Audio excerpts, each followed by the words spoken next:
Hello, this is the luckiest maths teacher in the world. Thank you so much for tuning into this video in which we will calculate the sum of a geometric series.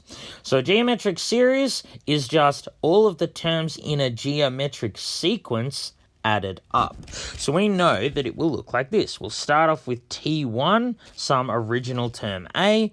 The next term will be A times R. The next term will be the previous term AR times R again, R being the common ratio. The next term, I take the previous term and times by the common ratio, and so on.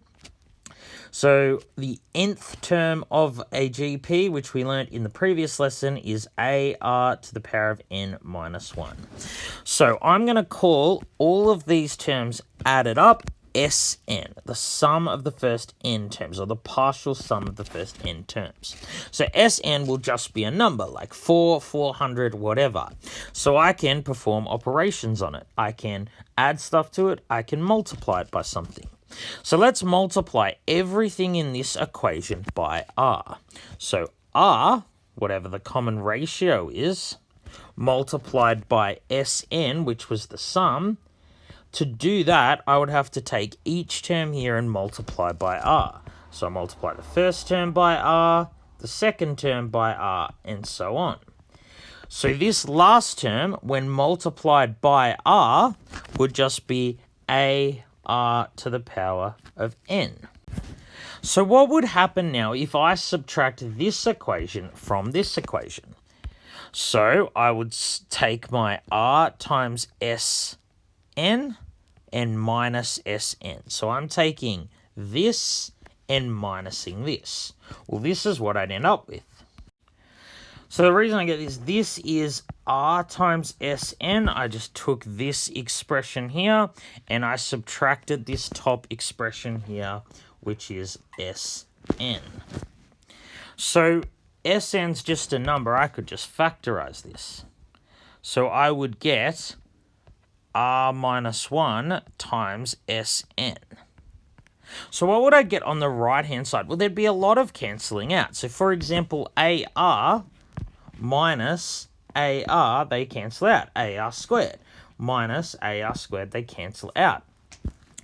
So this term here would be the second last term of this sequence. So it would also cancel out. In fact, everything cancels out except the last term of the first sequence and the first term of the second sequence. So if I want to get Sn by itself, I can just divide each side by r minus 1.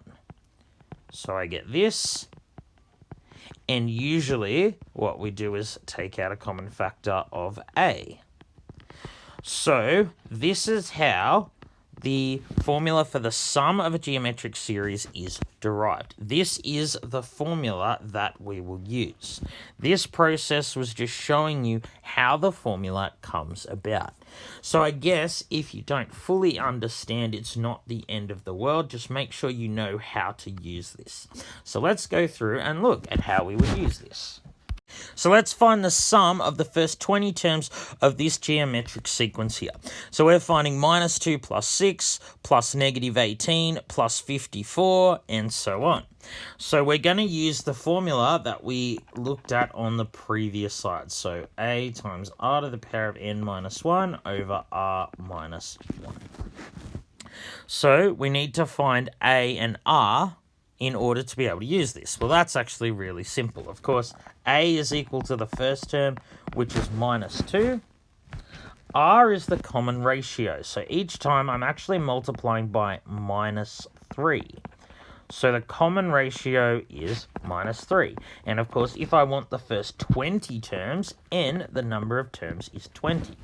So substituting that into the blue formula, we have S20 is equal to A times R. Now, when we're substituting a negative, put it in its own brackets like this. So R to the power of n minus 1 all divided by r minus 1. And so putting all of that into the formula, we get another really big number. But you would expect that. Geometric series, they can go up really, really quickly because we're talking exponentials. So this is the sum of the first 20 terms. A very big number, 1,743,392,200. All right, thank you so much for tuning into this video. This has been the luckiest maths teacher in the world. Have a great day.